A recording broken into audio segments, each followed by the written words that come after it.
ہم جو محافلوں کا انعقاد کرتے ہیں، میں بات یہ کر رہا تھا کہ دل میلا کچیلا سا ہو جاتا ہے، کپڑا آئے تو اسے دھونے کا طریقہ ہے، صابن سے بھی دھو جاتا ہے، سرف سے بھی دھو جاتا ہے، ٹھیک ہے نا، کوئی اور کیمیکل ہو تو اس سے بھی دھو جاتا ہے۔ یہ دل ہے نا، یہ صابن سے صاف نہیں ہوتا۔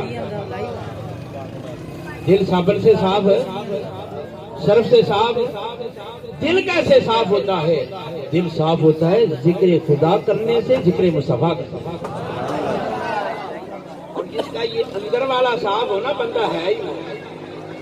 جس کا اندر والا صاف ہو جائے، پتہ ہے اس کی پوزیشن کیا ہوتی ہے؟ مولوی صاحبان سمجھیں گے اس بات کو۔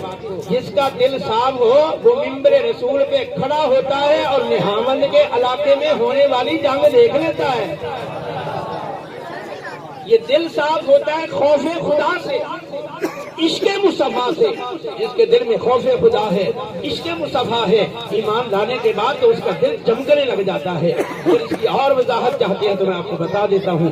حضرت سیدنا عثمان غنی رضی اللہ تعالیٰ عنہ اس طرح بیٹھے ہوئے ہیں، میرے نوجوان بھی بیٹھے ہوئے، میں ذرا اس طرف بھی اشارہ کر دیتا ہوں۔ ایک آدمی مدینہ شریف کی گلی سے گزرتا اور ایک خاتون سامنے جا رہی تھی، اور نظر سے دیکھا تو صحیح، مگر اور نظر سے دیکھا، بس دیکھ کے آگے حضرت عثمان غنی تشریف فرما کے آگے محفل میں بیٹھ گیا۔ آپ نے جب دیکھا نا، فرمایا ہماری محفل میں ایسے بندے بھی جن کی آنکھوں میں زنا کا اثر ہو۔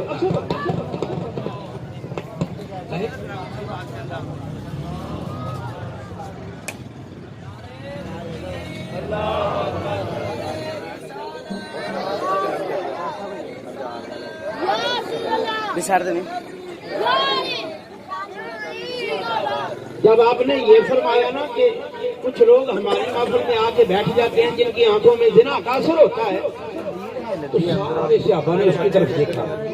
اب بھی ہماری یہ ہے کہ مولوی صاحب بیان کر رہے ہو نا، اگر جھوٹ کے متعلق بات کریں تو بندوں کو پتا تو ہوتا ہے یہ جھوٹ بولتا ہے، وہ فوراً اس کی طرف نظر کرتے ہیں۔ اس کی طرف نہ دیکھ، اپنے من میں جھانک کے دیکھ تیرے دل میں کیا ہے۔ اللہ ہمیں سمجھنے کی توفیق عطا فرمائے۔ جب سارے صحابہ نے اس کی طرف دیکھا تو اسے سب نے میری طرف دیکھا ہے، آپ پر وحی کا نزول ہوتا ہے؟ فرمایا نہیں۔ آپ کو الہام ہوا ہے؟ فرمایا نہیں۔ تو پھر آپ کیسے یہ بات کہہ رہے ہیں ہماری محفل میں؟ کچھ لوگ ایسے بھی بیٹھ جاتے ہیں جن کی آنکھوں میں زنا کا اثر ہوتا ہے۔ آپ نے فرمایا نہ مجھے وحی کا نزول اور نہ مجھے الہام ہوا ہے، میں تو اپنے ایمان کی روشنی سے دیکھ لیتا ہوں آنے والا کیا کر کے آیا ہے۔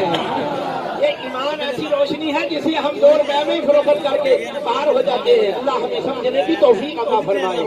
میلاد مصطفیٰ کی محفلیں منایا بھی کرو، سجایا بھی کرو، لنگر بھی پکایا کرو، کھایا بھی کرو۔ جب نماز کا وقت ہو جائے اللہ کی بارگاہ میں سر بھی جھکایا کرو۔ ناراض تو نہیں ہوئے؟ میں کل کی بات سنا دیتا ہوں۔ تقریر میں نے کی زور کے بعد، تو اذان سے پہلے تقریر ختم ہو گئی، دعائے خیر ہوئی۔ کم از کم میرے اندازے کے مطابق 300 کے قریب آدمی جب کھانا کھا کے گیا، مولوی صاحب نے اذان کہی، جب میں گیا تو اکیلے مولوی صاحب کھڑے اور ایک اچھا کھانا پکایا، 2-3 طرح کا کھانا ہے۔ میلاد مصطفیٰ کی محفل ہے، کھا کے لوگ اپنے اپنے گھروں میں چلے گئے اور اس کا شکریہ بھی ادا نہیں کیا، میرے اللہ تو نے ہمیں کتنا سونا کھانا عطا فرمایا۔ ان باتوں میں نہ رہو کہ ادھر آئے نعت سنی آپ جنتی ہو گئے، ادھر آئے مولوی صاحب کی تقریر سنی آپ جنتی ہو گئے۔ نہیں نہیں، جنت اللہ عطا فرمائے گا، حضور کا صدقہ عطا فرمائے گا، مگر حضور کا بن کے تو دکھانا، اللہ کا بن کے تو دکھانا۔ اللہ نے تجھے سونی صورت دی ہے، آنکھیں دی ہیں، ہاتھ دیے ہیں، زبان دی ہے بولنے کے لیے، مگر شکریہ تو ادا کیا کرنا۔ وقت ہو جائے تو اللہ کے گھر میں جا کے سر بھی جھکایا کر، تاکہ عرش والا رب راضی ہو کے تجھے اور نعمتوں سے نوازے۔ اس نے تو پہلے ہی ہمیں اتنی نعمتوں سے نوازا ہے جس کے بارے میں اعلان کیا ہے وَإِن تَعُدُّوا نِعْمَتَ اللَّهِ لَا تُحْصُوهَا، میرے بندے اگر تم میری نعمتوں کو شمار کرنا چاہو تو شمار نہیں کر سکتے، تمہاری گنتی کے اعداد ختم ہو سکتے ہیں، میری نعمتیں شمار نہیں ہو سکتی۔ جب اللہ نے اتنی نعمتوں سے نوازا ہے تو پھر ہمیں شکریہ بھی تو ادا کرنا چاہیے۔ یہ ہمیں اور انداز میں آپ کو سمجھا دیتا ہوں۔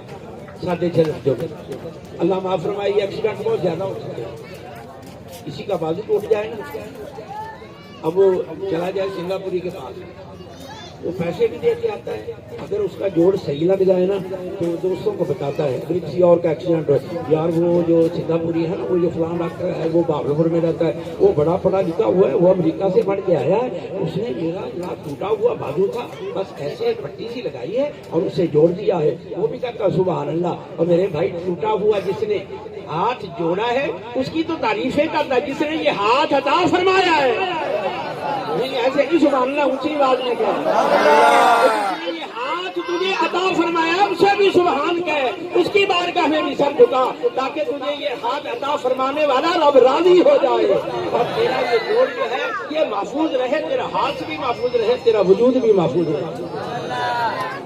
اللہ ہمیں سمجھنے کی توفیق عطا فرمائے، اللہ رب العالمین ہمیں اپنا عبادت گزار بندہ بنائے۔ میرے بھائی ٹھیک ہے، دن رات کوشش کرتے ہیں ہمارا یہ کاروبار ہونا چاہیے، اتنے پیسے ہمیں ملنے چاہیے، اتنی دولت ملنی چاہیے، بندہ سونا مکان بھی بناتا ہے، سونا محل بھی بناتا ہے، کوئی لوگ رقبے بھی خریدتے ہیں، ملنے بھی بناتے ہیں کہ جناب ہماری عزت ہو، ہمارا وقار ہو، مگر یہ بات بتائیں کہ جب بندہ فوت ہو جاتا ہے یہ مل ساتھ جاتی ہے؟ جو مکان بنا ہوا ہے ساتھ جاتا ہے، جو پیسہ جمع کیا ہے ساتھ جاتا ہے، تو جو عارضی چیز ہے اس کے لیے تو ہم دن رات مر رہے ہیں، اور جو اعلیٰ چیز ہے اور جو ساتھ رہنے والی چیز ہے اس کی طرف ہماری توجہ ہی نہیں۔ آپ کہیں گے وہ پتہ نہیں کیا چیز ہے جس کے بارے میں آپ کہہ رہے ہیں؟ میرے بھائی یہ دولت کسی کی ہے، نماز والا نور تیری جھولی میں ہونا چاہیے۔ نہیں سبحان اللہ اونچی آواز میں مجھے پتا ہے مسجدوں میں کتنے نمازی ہوتے ہیں، پڑھے نہ پڑھے یہ آپ کی مرضی ہے، میں نے ہوگا تو ضرور دینا ہے۔ تیری میری جھولی میں نماز والا نور ہونا چاہیے، تیری اور میری جھولی میں تلاوت قرآن والا نور ہونا چاہیے، تیری اور میری جھولی میں ذکر الہی والا نور ہونا چاہیے، تیری اور میری جھولی میں درود مصطفیٰ جو ہم نے پڑھا ہے وہ نور ہونا چاہیے۔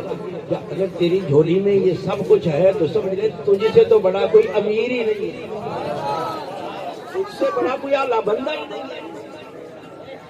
آپ کہیں گے کہ دنیا میں تو دولت بندہ کماتا ہے لوگ عزت کرتے ہیں، کوئی جناب MNA بن جاتا ہے، کوئی MBA بن جاتا ہے تو لوگ عزت کرتے ہیں، جب تک وہ رہتا ہے اس وقت ہی ہے، اس کے بعد تو چھوٹی۔ دولت جب تک تیرے پاس ہے تو لوگ عزت بھی کرتے ہیں، تعریف بھی کرتے ہیں، اچھا بھی کہتے ہیں۔ اگر بندہ دولت مند نہ ہو تو پھر دولت بندہ کماتا ہی اس لیے ہے کہ لوگ میری عزت کریں۔ جس کی جھولی میں نماز والا نیک اعمال والا نور ہے نا، جب بندہ فوت ہو جاتا ہے یہ ساری دولتیں پیچھے رہ جاتی ہیں۔ دیکھ کر اللہ رب العالمین اسے عزتیں کیا عطا فرماتا ہے۔ میرے آقا صلی اللہ علیہ وسلم نے فرمایا جو بندہ نیک ہونا اس کی قبر کے کنارے کھڑے ہوئے فرشتے استقبال کر رہے ہوتے ہیں کہ یہ مدینے کے تاجدار کا غلام آ رہا ہے۔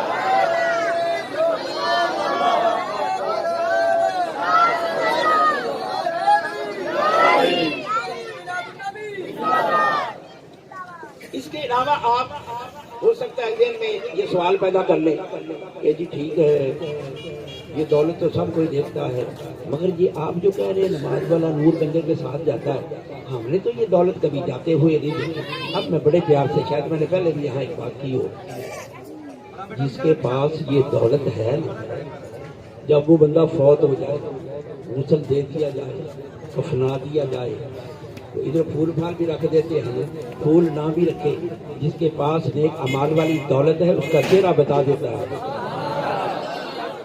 اس کا چہرہ بتا دیتا ہے۔ اگر چاہتا ہے کہ میں دنیا سے سونا ہو کے جاؤں، میرا چہرہ بھی چمک رہا ہو، لوگ کہیں کہ رسول اللہ کا غلام جا رہا ہے، پھر غلامی مصطفیٰ میں زندگی گزار، پھر نماز کا وقت ہو جائے تو نماز پڑھ، اللہ توفیق عطا فرمائے تو صبح گھر میں تلاوت قرآن کر، درود پاک پڑھ، ذکر الہی کر، تاکہ یہ تیرے پاس دولت ہو، یہ دیکھنے والے بھی کہیں یہ رسول اللہ کا غلام جا رہا ہے، اور فرشتے بھی کہیں واہ آنے والے کیا تیری بات ہے، تو اپنی زندگی رسول اللہ کی سیرت میں گزار کے آیا ہے، ہم تیری عظمت کو سلام کرتے ہیں۔ اللہ رب العالمین ہمیں نیکی کی توفیق عطا فرمائے۔ اب ناراض تو نہیں ہو رہا کہ کان صاحب پتہ نہیں ہمیں کیا باتیں کر رہے ہیں، ناراضی ہے نا ان باتوں میں، یہ ضروری ہے۔ اللہ رب العالمین نے انبیاء کرام علیہ السلام کو دنیا میں بھیجا ہے نا، تو بھیجنے کا کوئی مقصد ہے، زمین بنائی ہے تو بنانے کا مقصد ہے، آسمان بنایا ہے تو بنانے کا مقصد ہے، سورج کی چمک ہے تو بنانے کا مقصد ہے، چاند کی چمک ہے تو بنانے کا مقصد ہے، کائنات کی ہر چیز چھوٹی سے بڑی جو بھی ہے ہر چیز انسان کے لیے۔ میں نے جمعے پہ یہ بات کیا، میں دوبارہ ریپیٹ کر دیتا ہوں، یہ مکھی کے بارے میں ہو سکتا ہے کسی کے ذہن میں آئے کہ یہ جو مکھی ہے پانی میں گر جاتی ہے تو پینے کو دل نہیں کرتا، چاک میں گر جاتی ہے تو پینے کو دل نہیں کرتا، اگر پانی میں چائے میں دودھ میں گر جائے سالن میں گر جائے تو کھانے کو دل نہیں کرتا، پینے کو دل نہیں کرتا۔ یہ غریز ہے نا، غلاظت پہ بیٹھتی ہے تو اس سے نفرت کرتا ہے نا، مگر ایسا بھی ہے اگر مکھی گر گئی ہے نا اسے ساری کو ڈبو کے پی لے، اس میں ایک پر میں بیماری ہے ایک پر میں شفا ہے، ایک پر میں بیماری ہے ایک پر میں شفا ہے۔ یہ ہے ویسی تو وہ بات جو شفا والا ہے اسے اوپر رکھ دیے، دوسرے کو ہوتی ہے کہ یہ مرے۔ مگر بات جو میں کرنا چاہتا ہوں کہ جب موسم کی تبدیلی ہوتی ہے نا، گرمیاں ہو تو سردیاں آنے لگے تب بھی یہ زیادہ ہوتی ہے، جب سردیاں جائیں اور گرمیاں آنے لگے تب بھی یہ زیادہ ہوتی ہے۔ وجہ کیا ہے؟ جب موسم کی چینج ہوتی ہے نا تو ہوا میں اڑنے والے، فضا میں اڑنے والے گندے جرثومے ہیں جو اگر انسان کے سانس کے ذریعے اندر چلے جائیں تو بیماریاں پیدا ہو جائیں، اور یہ مکھی ان گندے جرثوموں کو کھاتی ہے جو انسان کے لیے مضر ہے۔ چھوٹی مخلوق سے لے کر بڑی مخلوق تک اللہ رب العالمین نے ہر چیز انسان کے لیے بنائی ہے۔ کوئی انسان تجھے بس بنا کے استعداد چھوڑ دیا ہے نہیں، اس کا بھی کوئی مقصد ہے کہ ساری کائنات تیرے تابع کی ہے اور تجھے اشرف المخلوقات بنایا ہے، اپنی مخلوقات کا سردار بنایا ہے، اپنی ساری مخلوقات سے سونا بنایا ہے۔ سونا بنانے کا مقصد کیا ہے؟ آج ذرا قرآن پڑھ اور سن، تجھے پتا چلے اللہ نے تیرے بنانے کا مقصد کیا رکھا ہے۔ وما خلقت الجن والانس الا ليعبدون۔ اللہ فرما رہا ہے میں نے کائنات کی ہر چیز انسان کے لیے بنائی ہے، اور انسان کی سونی پیشانی میں نے اپنی بارگاہ میں جھکنے کے لیے بنائی ہے۔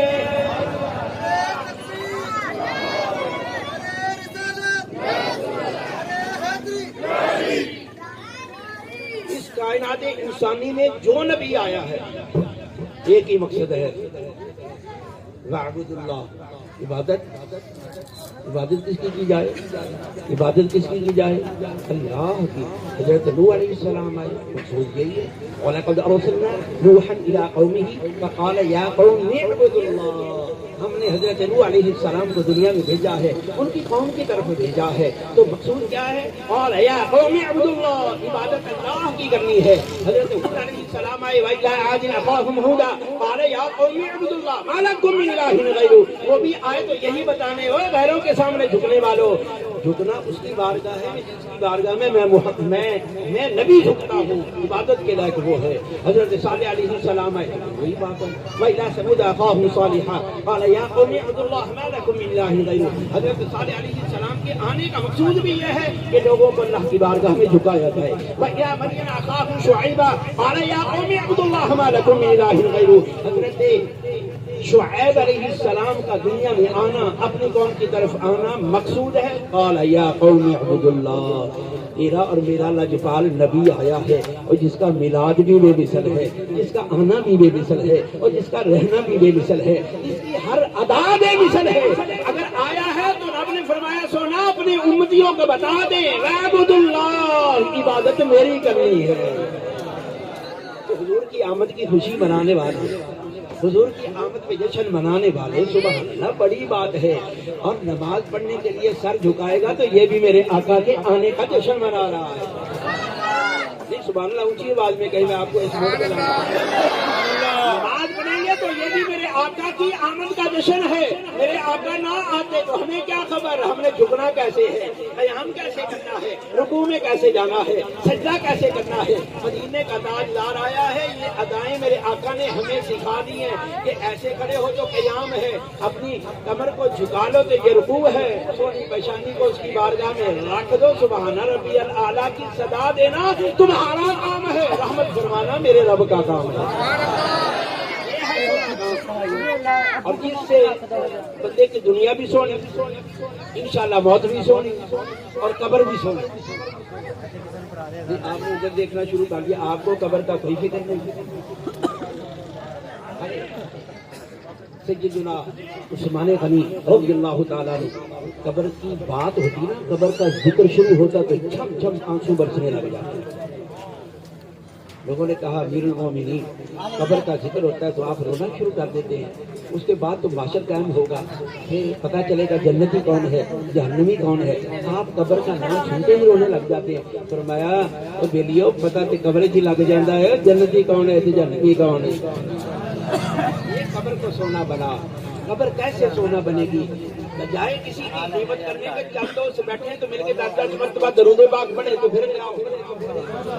ہم باتیں کرتے رہیں، باتیں کریں آپ، مگر اصل بات یہ ہے کہ رسول اکرم صلی اللہ علیہ وسلم نے فرمایا وہ محفل بندے کے لیے شرمندگی کا باعث ہوگی میدان محشر میں، کہ محفل میں بیٹھا اور اللہ کا ذکر نہ کیا، میں محمد پہ درود نہ پڑھا، یہ محفل اس کے لیے شرمندگی کا باعث بنے گی۔ اللہ رب العالمین ہمیں سمجھنے کی توفیق عطا فرمائے۔ دوستو اصل بات یہ ہے کہ ہم اپنے دنیا سے جانے کی تیاری کرتے ہیں تاکہ موت سونی آئے، لوگ ہمارے لیے دعا کرنے والے بھی ہوں، قبر بھی ہماری سونی ہو جائے، اور اللہ رب العالمین میدان محشر میں ہمیں عزت عطا فرمائے۔ یہ بات نہیں کہ پوچھا نہیں جائے گا، میرے آقا نے فرمائے یہ ٹھنڈا پانی جو تمہیں نصیب ہوتا ہے اس کے بارے میں بھی سوال ہوگا۔ رب فرمائے گا میں نے تمہیں ٹھنڈا پانی پلایا، تیرے لیے اتنا انتظام اہتمام کے تم کیا کر کے آیا؟ تو پھر شرمندگی نہ ہوگی کہ پانی پی کے بھی، اللہ کی نعمتیں کھا کے بھی، اعلیٰ فروٹ کھا کے بھی ہم اس کی بارگاہ میں نہ جھکیں تو پھر ہمارے جیسا نکما بندہ کہو۔ آپ چنگے، میں تو اپنی بات کر رہا ہوں، اگر میں کھا کے نہ جھکوں تو میرے جیسا نکما بندہ ہے۔ اللہ ہمیں سمجھنے کی توفیق عطا فرمائے۔ دوستو یہ کام کیا کرو، یہ نیکی کے کام ہے، والدین کی عزت کیا کرو، جن کے والدین حیات ہیں، جھوٹ سے پرہیز کیا کرو، سچ بولا کرو، سچ بولیں گے اللہ بھی راضی ہوگا، اللہ کا رسول بھی راضی ہوگا۔ اور مدینے والا ماہی جب راضی ہو گیا تو سمجھ لے تیری دنیا بھی سنور گئی، آخرت بھی سنور گئی۔ اگر چاہتے تو میں یہاں ایک بات اور کر لوں سمجھانے کے لیے، اللہ کی جتنی مخلوق ہے ان کی پوزیشن دیکھ لو۔ کوئی تو جناب یہ پرانی بنی ہوتی ہے اس سے کھاتا ہے، تو کھاتا کیا ہے؟ گھاس پھوس ہی کھاتا ہے۔ بکریاں ہیں باہر جاتی ہیں چرنے کے لیے، انہیں کیا ملتا ہے؟ یہ گھاس ہی ملتا ہے۔ تو پانی پینے کا ان کا کیا طریقہ ہے؟ جھکا جھکا کے پانی پیتے ہیں۔ خیال کر اللہ رب العالمین کے بارے میں ارشاد کیا فرما رہا ہے؟ یسبح للہ ما فی السماوات و ما فی الارض، زمین و آسمان میں جو چیز ہے وہ اللہ کی تسبیح پڑھتی ہے، اللہ کی تسبیح پڑھتی ہے۔ اب ذرا خیال کر، جانور ہے یا گائے رکھی ہوئی یا بھینس رکھی ہوئی، اس کے سامنے گھاس بھوس پڑا ہوا ہے، وہ گھاس بھوس کھا کے، سمجھو میری طرف، گھاس بھوس کھا کے تو اللہ کی تسبیح کر رہی ہے، اور تیرے سامنے سونا دسترخوان لگا ہوا ہے، تو جب شروع کرتا ہے تو بسم اللہ ہی نہیں پڑھتا، پھر خیال تو کرنا ہے، تو بسم اللہ بھی نہ پڑھے۔ پھر میں یہ کہتا نہیں بلکہ قرآن کہتا ہے انہم الا کالانعام بل ہم اضل، جسے اللہ کی خبر نہیں، رسول اللہ کا کہا نہیں مانتا، اللہ کا کہا نہیں مانتا، انہم الا کالانعام بل ہم اضل، میں تو جانوروں کی طرح ہے نا۔ میرے بھائی سونا دسترخوان لگا ہوا ہے، کھانا پڑا ہوا ہے، شروع کرنے سے پہلے پڑھنا بسم اللہ الرحمن الرحیم، تاکہ عرش والا رب راضی ہو کے تیرے رزق میں اور برکتیں عطا فرمائے۔ آمین آمین بجاہ النبی الکریم۔